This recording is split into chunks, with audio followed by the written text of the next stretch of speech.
Совет ветеранов села Переяславка добивается ремонта местной школы и стадиона. В администрации района заявляют, деньги выделялись, ремонт проведен. Но пенсионеров результат не устраивает. Репортаж Надежды Томченко.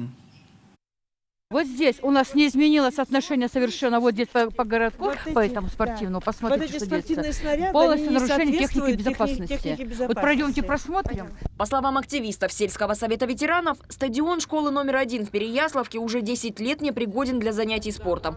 Турники сломаны, грунт провалился в болото, а забор упал. Но директор школы уверяет, стадион содержится в порядке и траву здесь косят 3 раза в год. Городок, я вам говорю, он не сломанный городок. Городок в 2013 году летом мы своими силами приводили его, как смогли, приводили его в нужное состояние. Директор проводит экскурсию по школе. Вот в этом кабинете, например, починили свет.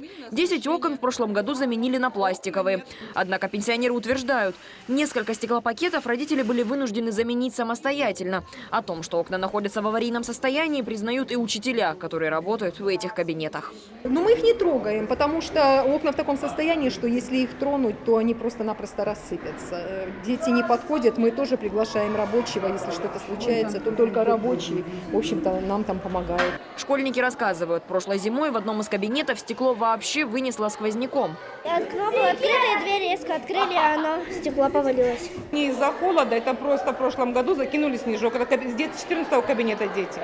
Совет ветеранов неоднократно писал письма с претензиями главе района. Получили уже 5 ответов, одинаковых. Согласно письму, за 3 последних года на школу выделили почти 10 миллионов рублей, в том числе на ремонт стадиона и замену окон. На что пошли деньги, пенсионеры и пытаются выяснить. Хотели попасть на личный прием главе района. Однако Владимир Сорокин принять активистов ветеранов отказался.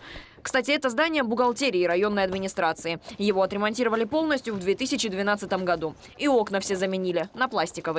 Как сообщили в администрации района, эта мера была вынужденной. Районный департамент архитектуры и строительства выписал предписание привести фасад административного здания в надлежащий вид. Надежда Томченко, Константин Пестерев для программы «Новости».